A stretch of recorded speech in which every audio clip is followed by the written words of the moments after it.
Hola, ¿cómo están? Buenas tardes, buenos días. No sé en qué momento van a estar viendo este video.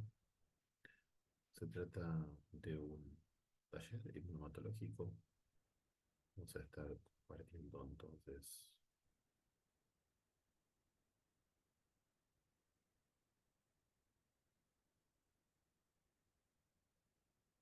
Muy bien.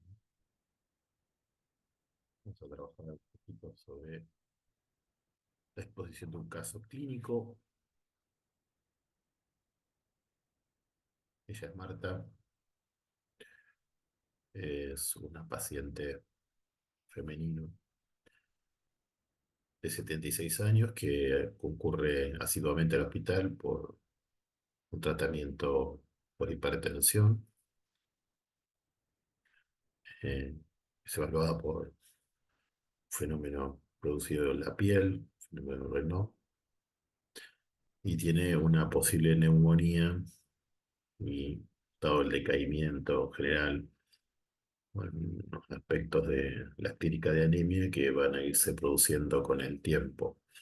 Eh, para su infección es tratada con amoxicilina. Ya eh, hace un tiempo, digamos, está con este tratamiento de 3 días total y mostró una anemia macrocítica, una leucocitosis y una hiperbilirubinemia indirecta. Entonces es derivada al servicio de emergencias y luego al servicio de clínica médica.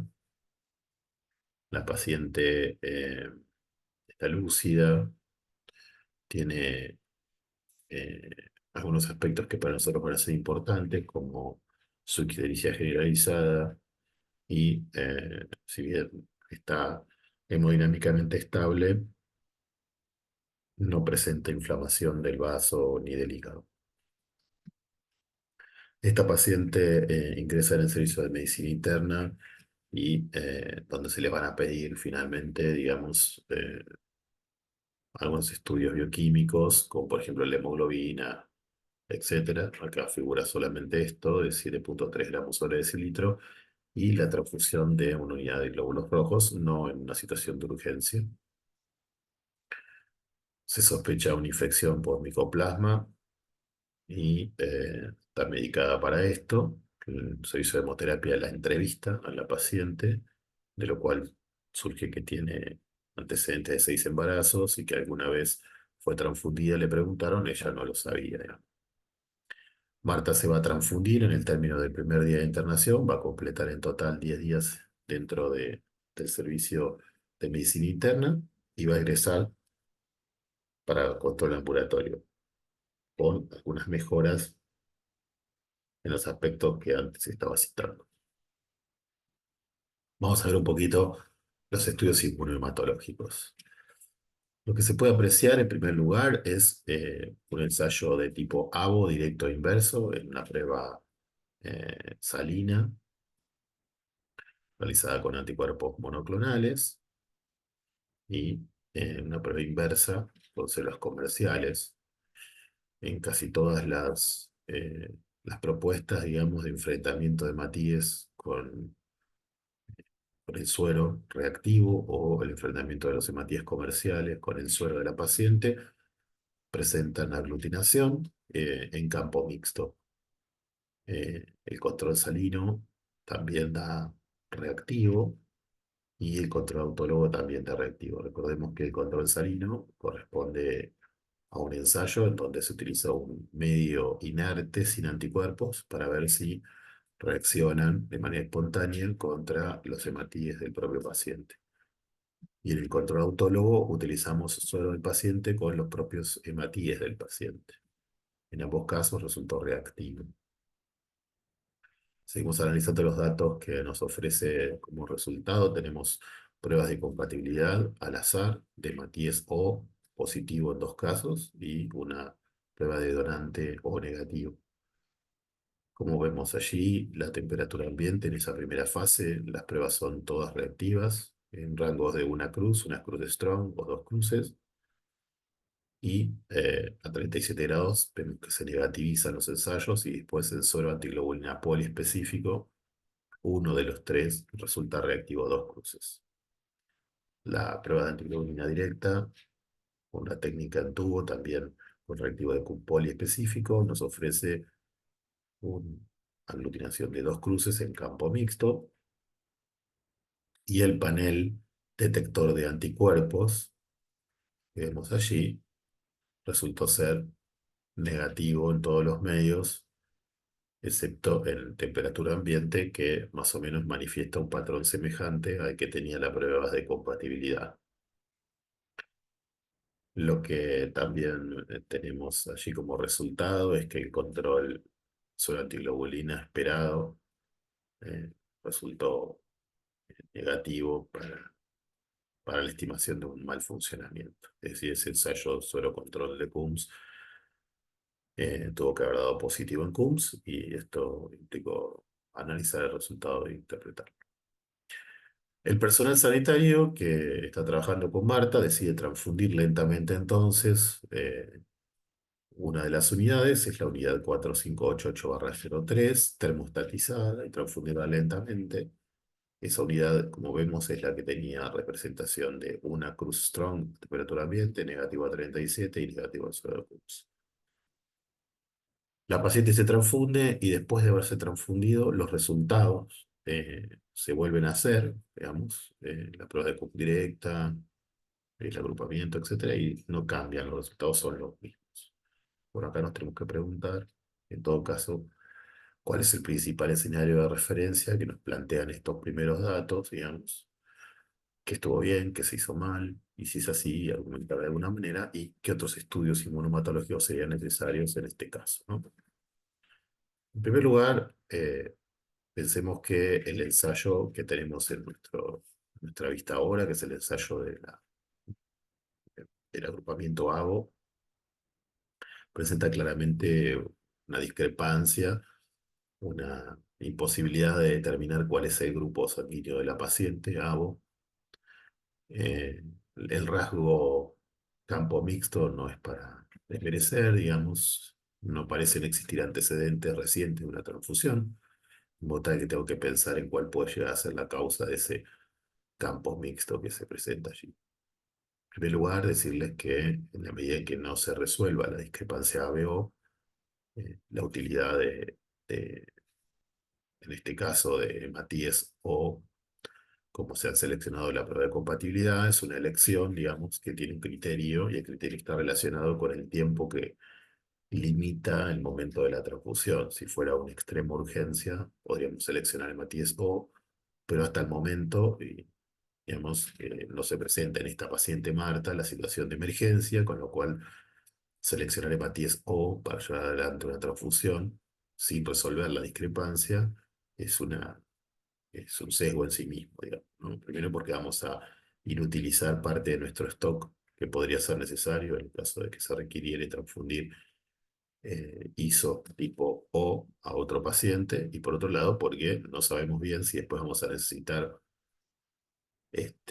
resolver esta cuestión que podría estar enmascarando alguna otra, digamos, ¿no?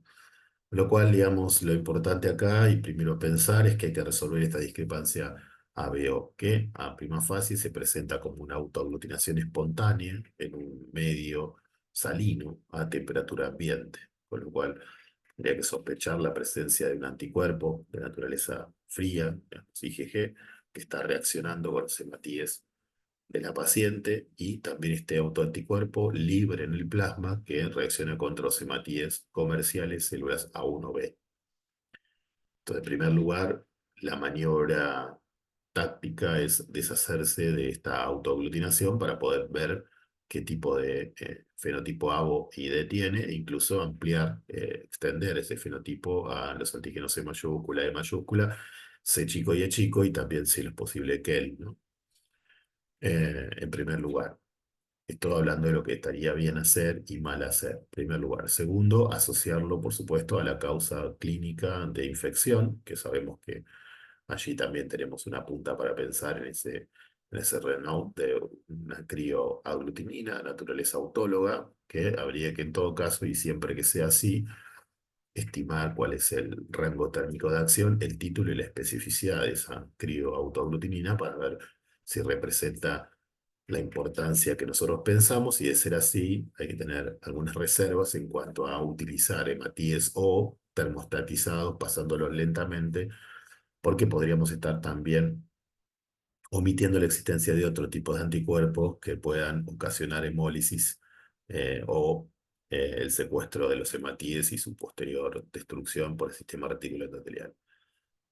Los rasgos que nosotros estamos observando es una conducta positiva poliespecífica, independientemente que pudiéramos abrir esto hacia el monoespecífico. Lo que sí estamos observando es claramente y nuevamente que se trata de un autoanticuerpo, o por lo menos lo ponemos en ese nivel de sospecha, pero la observancia de que el panel identificador, o en este caso el detector, da negativo, cuando existe una prueba de compatibilidad positiva en suero antiglobulina, otra vez vuelve a ser un ensayo de resultados al menos discrepantes o con cierta, digamos, incertidumbre. Digo esto porque, no obstante, hubiéramos resuelto ya la discrepancia ABO por neutralización del suero con ditotraitol o precalentándolo. Lo que sí tenemos, y no vamos a poder sacarnos de encima con esa técnica, es la aglutinación hacia células halogénicas con el suero de la paciente, que es la 3498/4. Esas células O negativas son reactivas en suero antiglobulina poliespecífico. E independientemente del resultado del panel detector de anticuerpos, tengo que pensar que esa reacción tengo que poder dilucidar la causa, porque no puedo seguir adelante haciendo lo que aquí figura cuando tengo una prueba o un ensayo incompatible en medio antiglobulínico. Esto puede hablar de la presencia de un anticuerpo dirigido contra un antígeno que de las tres unidades está en uno, en el panel está ausente. De modo que ahí tengo un poquito los resultados. Y entonces, posible escenario es que se trate de un autoanticuerpo de naturaleza IgM, y por otro lado, posiblemente o probablemente haya que analizar la hipótesis de la existencia de un halo anticuerpo. Un halo anticuerpo senescente, o sea, que tenga una síntesis más rápida a partir de estar siendo transfundida la paciente, probablemente o no, no sabemos, este bajo título, tiene causales de aloinmunización, 6 embarazos al principio. En términos de lo primero que nosotros pensamos para resolver, está la pesquisa y luego la identificación del idiotipo del anticuerpo IgM causante de la crioautoaglutinación, y sospechamos que puede resolverse mediante un micropanel en donde tengamos células O de adulto, que son aquellas que contienen el antígeno H, y por supuesto, al mismo tiempo tiene I mayúscula. Si tomamos células de cordón al azar o de naturaleza O, vamos a encontrarnos solamente con la presencia del I pequeño, con lo cual, digamos, estamos pensando en despistar cuál es el idiotipo causante. En este caso, de acuerdo a los resultados, se trataría de un anti-I. Poder hacer en este caso, digamos, un análisis del rango térmico para ver que no alcance la temperatura central del organismo de la paciente, de Marta, y que este anticuerpo sea solamente reactivo en un rango más reducido entre los 4 y los 22 grados, lo sacaría del esquema de lo importante clínicamente, y la maniobra de termostatizar sería adecuada. Pero si nosotros no hacemos este análisis, no lo sabemos. Entonces, hacer una dilución seriada del suero y incubar estos hematíes a 4 grados y ver qué pasa, digamos, en este caso arrojó un título de 1024, con lo cual podría tratarse de un anticuerpo que esté generando el síndrome de aglutinidad fría, es decir, que haya una destrucción de los hematíes en el lecho intravascular, por eso la ictericia que estamos observando, y esto lo hace totalmente compatible con lo que estábamos pensando. Digamos. No hay hepatoesplenomegalia, no, o sea, no hay una derivación de hematíes sensibilizados con destrucción dentro del sistema reticuloendotelial, pero sí hay destrucción intravascular de los glóbulos rojos, y esto, digamos, nos habla de una coherencia entre la hipótesis de la existencia de una crioautoaglutinina ocasionando el síndrome de aglutinidad fría. Por otro lado, al haber producido la neutralización del suero con 2-mercaptoetanol, digamos, o con ditrotraitol, se pudo despejar la hipótesis de qué grupo tenía. La paciente es A, ahora es R2R2. Esto nos implica, digamos, la existencia del antígeno E mayúscula y C pequeño. Y esto nos va a servir a prima facie para poder hacer una identificación del anticuerpo con una de las variables que es la exclusión por el fenotipo. Ahora, el panel identificador de anticuerpos, como observan ahí, resultó también negativo, ¿no es cierto? En los 3 medios, cuando fue inactivado el suero con nitrotraitol, o sea, ya la IgM no está, entonces ahora resultó todo negativo. Seguimos pensando entonces era una falla, digamos, el hecho de que una de las 3 unidades diera reactivo en CUMS. Bueno, esta pregunta, este dilema desorientador, nos obliga a tener que adicionar células que tengan otro tipo de expresión antigénica, tal vez no presente en este panel que tenemos acá, porque no nos podemos quedar tranquilos que un panel identificador, un panel detector dio negativo, pero una prueba de compatibilidad de 3 dieron reactivas. Podría aumentar la cantidad de pruebas de compatibilidad al azar, pero en este caso nos prestamos a el empleo de un panel identificador de anticuerpos en donde se agregan el Diego y el Colton como parte de un esquema nuevo, digamos, de células nuevas que se aportan al panel. Voy a hacer una pequeña discriminación de cómo sería el despiste del anticuerpo en este caso. Lo primero que vamos a hacer, y ahí lo están viendo en un color celeste o turquesa, no, no sé, bueno, no sé mucho de estos colores, tenemos un descarte por el fenotipo, ¿no?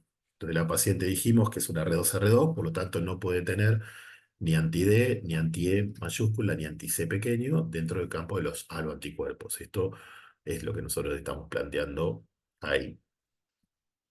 Por otro lado, digamos, cuando hacemos el primer descarte por los negativos, el análisis claramente es, o sea, si la célula 1 resultó negativa en suero antiglobulina y el paciente es portador del antígeno, el donante, perdón, es portador del antígeno C mayúscula, como lo vemos ahí, el donante 1, entonces debió haber dado positivo en suero antiglobulina y fue negativo, con lo cual no puede haber un anti-C, ¿cierto? Un halo anti-C de naturaleza IgG, que es lo que estamos buscando en este panel que ha sido el suero neutralizado con DTT. Entonces, lo que pensamos es, si es negativo el resultado del donador 1 y el donador 1 tiene el antígeno C, entonces no se trataría de un anti-C mayúscula. Y así vamos completando, y ahí tienen el E minúscula, el M, el chelano, el S pequeño, el colton A, el JKB, que son descartados por resultados negativos contra células homocigotas. ¿Homocigotas para qué? Homocigotas para el gen que produce el producto químico que está en la membrana y que podemos fenotipar.